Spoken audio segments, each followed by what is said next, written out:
Bonjour, bonsoir, bienvenue sur ma chaîne. Aujourd'hui, nous allons commenter les déclarations de Jean-Michel Blanquer. Jean-Michel Blanquer qui est, comme vous le savez, le ministre de l'Éducation nationale actuel du gouvernement Macron. Déclaration qu'il a commise sur BFM TV il y a quelques jours déjà, c'était le 10 septembre 2018. Alors pour faire ces commentaires de ces déclarations du ministre, il faut remonter tout de même un petit peu le temps, c'est-à-dire remonter à avril 2018. Jean-Michel Blanquer, en effet, avait annoncé dans le Parisien à ce moment-là qu'il allait restaurer la méthode syllabique parmi les méthodes d'apprentissage de la lecture, de l'écriture à l'école, et qu'il allait préconiser l'abandon de la méthode globale. Alors on était tous très contents, évidemment, enfin tous ceux qui ont conscience du problème posé par la méthode globale dans les apprentissages. Au passage, concernant ce débat sur les méthodes de lecture, il me paraît important de vous rappeler ce dessin de 2014 commis par Charlie Hebdo, qui illustre parfaitement la mentalité de ce journal subventionné par nos impôts et promu par le pouvoir. Passons.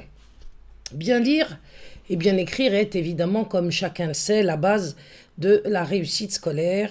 C'est surtout évidemment aussi la base de toute formation intellectuelle. Alors, est-ce que nous allons vraiment assister au retour de la méthode syllabique ou s'agit-il une fois de plus de l'éternel enfumage auquel nous sommes contraints d'assister à chaque fois et en être les victimes? Eh bien, c'est ce que nous allons voir aujourd'hui. Pour rappel, il faut que je vous dise que la méthode globale, depuis les années 80, a remplacé la méthode syllabique. Alors, on ne va pas faire un cours aujourd'hui sur la méthode syllabique et la méthode globale. Je vous renvoie au magistère de l'instruction publique pour ceux que ça intéresserait de savoir ce qu'il en est dans le détail, d'autant plus que nous avons sur ce magistère une formation à la maîtrise de la méthode syllabique qui est destinée aux parents, qui leur permettra, le cas échéant, d'apprendre à lire et à écrire eux-mêmes à leurs enfants, ce qui est aujourd'hui une nécessité. Évidemment, l'école ne le faisant plus du tout correctement, justement à cause de cette méthode globale que M. Blanquer a promis de supprimer. Alors, cette méthode syllabique, celle que je vous enseigne sur le magistère de l'instruction publique, vous trouverez le lien sous cette vidéo, eh bien cette méthode syllabique était très efficace pour apprendre aux enfants à lire et à écrire. Je dis « était » parce que pour l'instant, on n'a pas vu qu'elle était revenue effectivement dans les classes de nos élèves de cours préparatoires. La suppression de cette méthode syllabique, il faut le savoir, a eu pour résultat un échec scolaire vraiment massif. Et j'ai choisi ce mot à dessein. Et je tiens aussi à préciser que cet échec scolaire était évidemment voulu. Alors je suis catégorique sur le fait que c'est effectivement toujours voulu. Pourquoi? Parce que cela fait 50 ans aujourd'hui, un demi-siècle donc, que les dégâts de la méthode globale sont parfaitement connus. Et si donc son règne persiste toujours à l'éducation nationale, c'est bien que cette méthode a pour but, effectivement, en connaissance de cause, de faire de l'échec scolaire massif et de produire de l'illettrisme. Évidemment, si vous interrogez l'école, si vous interrogez les représentants de l'éducation nationale sur ce sujet crucial, qu'est-ce qu'on va vous dire à votre avis? Eh bien, on va vous répondre tout simplement que la méthode globale n'existe pas. Pour l'éducation nationale, qui a remplacé en 1932 le ministère de l'Instruction publique, eh bien, en vérité, l'illettrisme de masse est une belle réussite, contrairement aux déclarations d'intention de l'institution. Pourquoi? Parce que on entend bien souhaiter la bienvenue sur le marché mondial à tous ces illettrés incultes, toutes classes sociales plus ou moins confondues, à ces oisifs, drogués ou délinquants le cas échéant, addicts à la pornographie, au rap blasphématoire et sexiste ou aux jeux vidéo et qui connaissent par cœur des centaines de slogans publicitaires. Monsieur Bourdin donc a reçu le 10 septembre dernier Monsieur Blanquer sur le plateau de BFM TV et qu'a-t-on constaté? Eh bien une chose simple, c'est que plus un mot n'a été proféré sur le retour de la méthode syllabique. En revanche, le ministre de l'Éducation nationale a fait des gorges chaudes sur, je vous le donne en mille, vous le savez sans doute déjà, sur la généralisation des cours d'éducation sexuelle. Éducation sexuelle, terme qu'il faudrait quand même méditer un peu pour reprendre la mesure de toute l'horreur de ce que cela cache dans les faits. La loi Aubry, nous en avons déjà parlé et il ne faut pas la confondre avec la loi Schiappa. La loi Aubry avait instauré en 2001 de manière parfaitement légale, évidemment, enfin légale dans la République maçonnique, avait instauré au minimum 3 cours, 3 séances annuelles d'éducation sexuelle. Mais manque de bol pour eux, ou difficulté à mettre ce genre de corruption en place, cette loi Aubry n'était pas jusqu'alors, jusqu'à maintenant, vraiment appliquée. Donc, monsieur Jean-Michel Blanquer, en concertation d'ailleurs avec l'ineffable Marie-Hélène Schiappa, a donc envoyé une circulaire à tous les recteurs d'académie à la rentrée 2018, c'est-à-dire là en septembre, hein, il y a quelques semaines à peine, pour relancer et généraliser l'éducation du sexe pour tous, dans les écoles, les collèges et les lycées. L'éducation à la sexualité et à la vie affective. Eux, ajoutent-ils les choses ainsi. Ne croyez surtout pas, parce que je l'entends dire, que ces cours soient plus acceptables au collège et au lycée. Les adolescents eux-mêmes ne doivent pas être victimes de cet enseignement sexuel. Et si je vous le dis, c'est parce que je l'ai constaté en tant que professeur de français et d'histoire géo dans les lycées professionnels. J'ai constaté en effet 1000 fois que les adolescents avaient besoin eux aussi d'en être protégés. En fait, la vérité tient en une phrase simple. Pour se construire sainement, les adolescents, si vous en avez, vous le savez, ont besoin si vous en avez à la maison, vous le savez, ont besoin d'une éducation spirituelle, intellectuelle, et non d'une éducation de leur sexe sous le contrôle de l'État, a fortiori pris en charge par des militants LGBT ou du planning familial. Manifestement, le ministre Jean-Michel Blanquer, lui, pense exactement le contraire. Il a déclaré à BFM TV qu'il était, je cite, ouvrez les guillemets, évident qu'il fallait une éducation affective et sexuelle. Fin de citation. Alors donc, ce représentant de la République laïque prône ouvertement désormais la sexualisation des enfants à l'école. Oui. Oui, je dis bien sexualisation, car enseigner la sexualité à des enfants les sexualise évidemment. Au même titre que leur enseigner la musique ou la littérature développe leur aptitude et leur pratique en ces matières. Pratiquer la littérature, c'est la lire ou l'écrire. Pratiquer la musique, enseigner la musique, c'est l'apprécier et jouer d'un instrument soi-même ou être mélomane d'une manière ou d'une autre.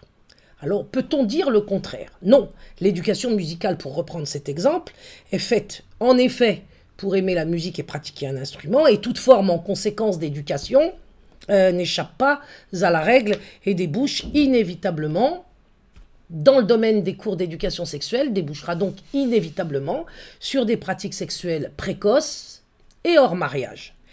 Le ministre, lui, prétend qu'on tiendra compte au cours de ces séances de l'âge des enfants du primaire auxquels on ne parlera pas, je cite encore le ministre, ouvrez les guillemets, de choses relatives à la sexualité, fermez les guillemets. Malheureusement pour le ministre, des reportages officiels des télévisions occidentales ont montré que c'était faux.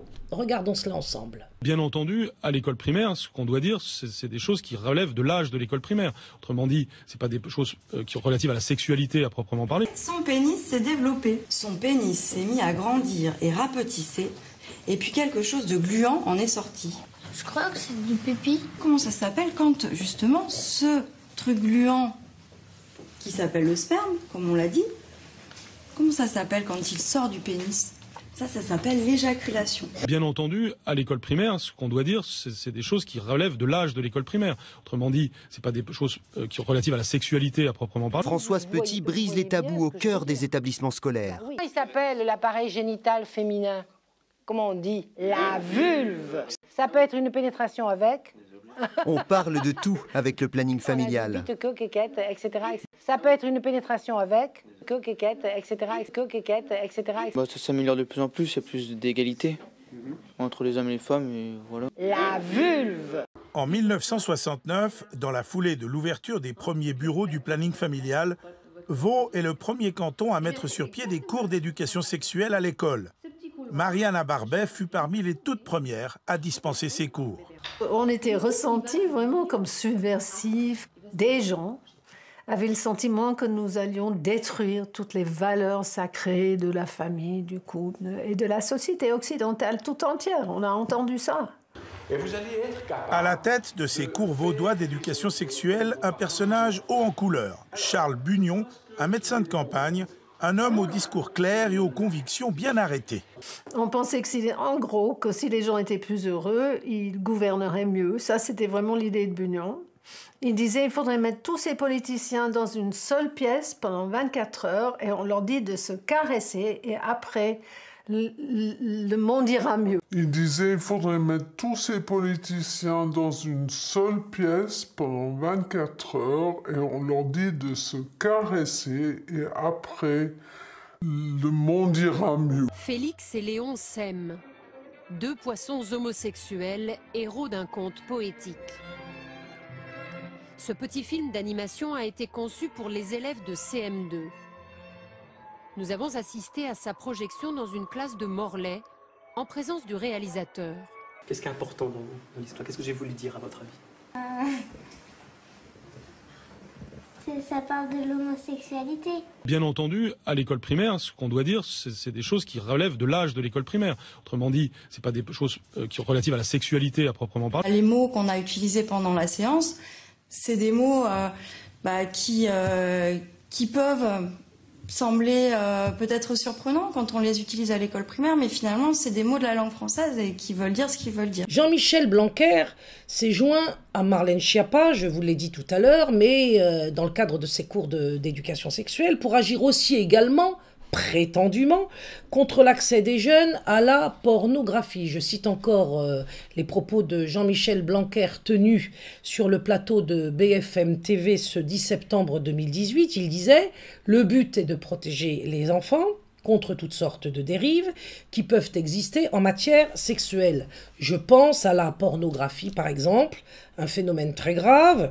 Dans notre société, les enfants ont accès de plus en plus tôt à la pornographie sur Internet. Fermez les guillemets, fin de citation. Fort bien, monsieur le ministre, mais nous savons tous que le feu ne peut pas éteindre le feu.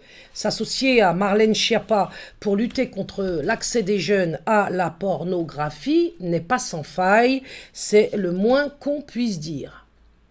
Pourquoi ? Parce que plusieurs observateurs, en effet, ont indiqué que Marlène Schiappa aurait écrit des livres érotico-pornographiques sous le pseudonyme de Marie Minelli.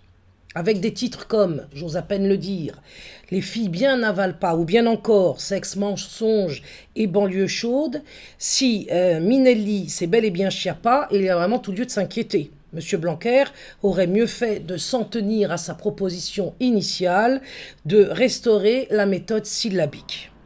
Tout bien réfléchi, et peut-être vais-je choquer en tenant ce propos, mais je tiens tout de même à le faire, tout bien réfléchi, parler de sexe en classe est plus grave que tout.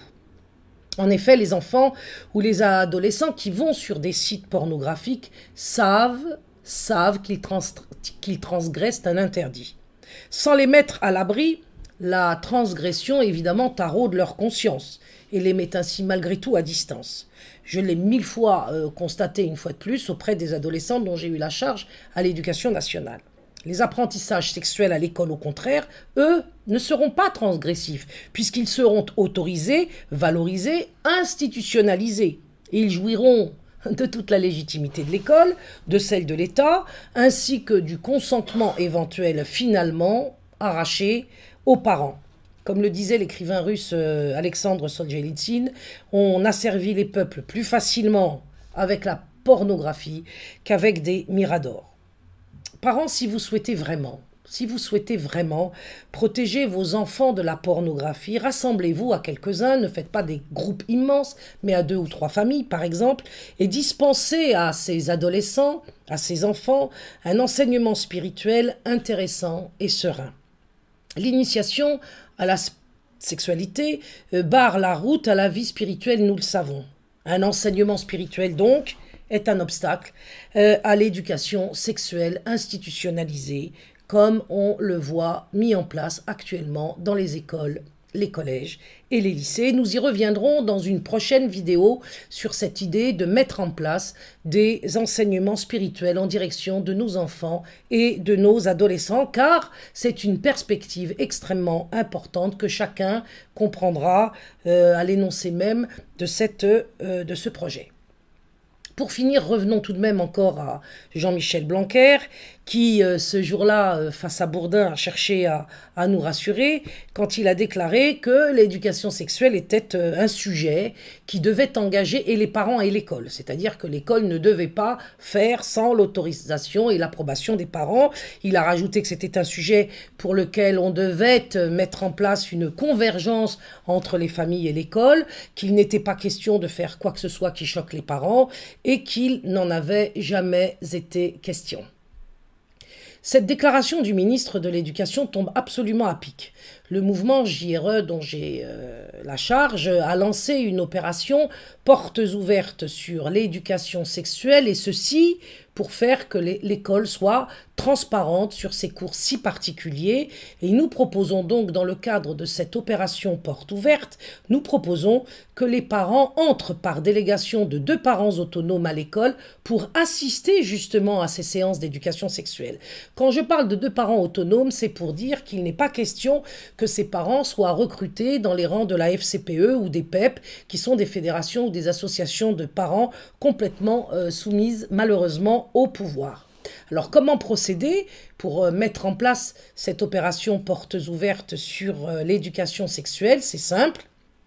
Je l'ai déjà dit dans d'autres vidéos, je le rappelle aujourd'hui, la loi vous autorise en tant que parent d'être considérés comme des interlocuteurs à part entière, puisque cette loi stipule que les parents font partie intégrante de la communauté éducative scolaire. Il faut donc sauter sur cette possibilité. À ce titre, évidemment, vous pouvez envoyer au chef d'établissement de vos enfants une lettre en recommandé, sollicitant l'autorisation de participer à ces séances d'éducation sexuelle. Alors j'ai entendu dire que c'était cautionner l'existence de ces cours. Bien au contraire, il s'agit de s'appuyer sur les textes légaux, sur les textes officiels qui sont actuellement en œuvre à l'éducation nationale pour protéger vos enfants, car votre présence, bien évidemment, les personnes douées de discernement le comprendront, votre présence dans ces cours préservera évidemment beaucoup vos enfants, voire même votre proposition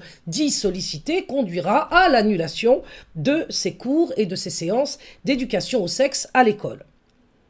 Vous trouverez le modèle de cette lettre à envoyer au chef d'établissement dans le descriptif de cette vidéo. Un tract est aussi à votre disposition, vous le trouverez également sous la vidéo. Vous pourrez donc le distribuer dans votre entourage propre et éventuellement commencer à discuter de ce problème qui est actuellement en cours dans les écoles, les collèges et les lycées. Selon le texte officiel, cela concerne ces 3 niveaux. Et puisque Jean-Michel Blanquer veut rassurer les parents, eh bien, profitons-en, puisqu'il ne veut ni nous exclure, ni nous choquer. Envoyez vite cette lettre et attendez une réponse écrite du chef d'établissement de vos enfants. Et surtout, comme vous le savez, les paroles s'envolant et les écrits restants, ne croyez en rien de ce qui vous sera dit oralement. Dites-vous de surcroît, si vous avez un petit peu de doute sur cette action, que justement agir et mettre en place une action est forcément suivie de sa récompense. Toute action positive a forcément sa récompense, et nous l'avons déjà vérifié puisque cette action a commencé début septembre et que nous avons maintenant 1 mois de recul sur ce qui se passe dans les établissements où les parents ont déposé cette lettre ou envoyé cette lettre au chef d'établissement de leurs enfants. Eh bien, dans toutes ces écoles où les parents ont réclamé poliment mais fermement ces journées portes ouvertes sur l'éducation sexuelle, les enfants en ont été protégés. En revanche, quand ce n'est pas fait, évidemment, vous pouvez imaginer que rien n'empêchera à ces séances de se mettre en place, malheureusement. Donc sachez que le sort de vos enfants, chers parents, est entre vos mains. Agissez et priez. Et pour nous écrire, adressez-nous un mail à contact@mouvement-jre.com. Nous allons y parvenir. Faites ce courrier le plus rapidement possible et envoyez-nous un mail pour nous dire le retour que vous en avez tiré. À bientôt. Au revoir.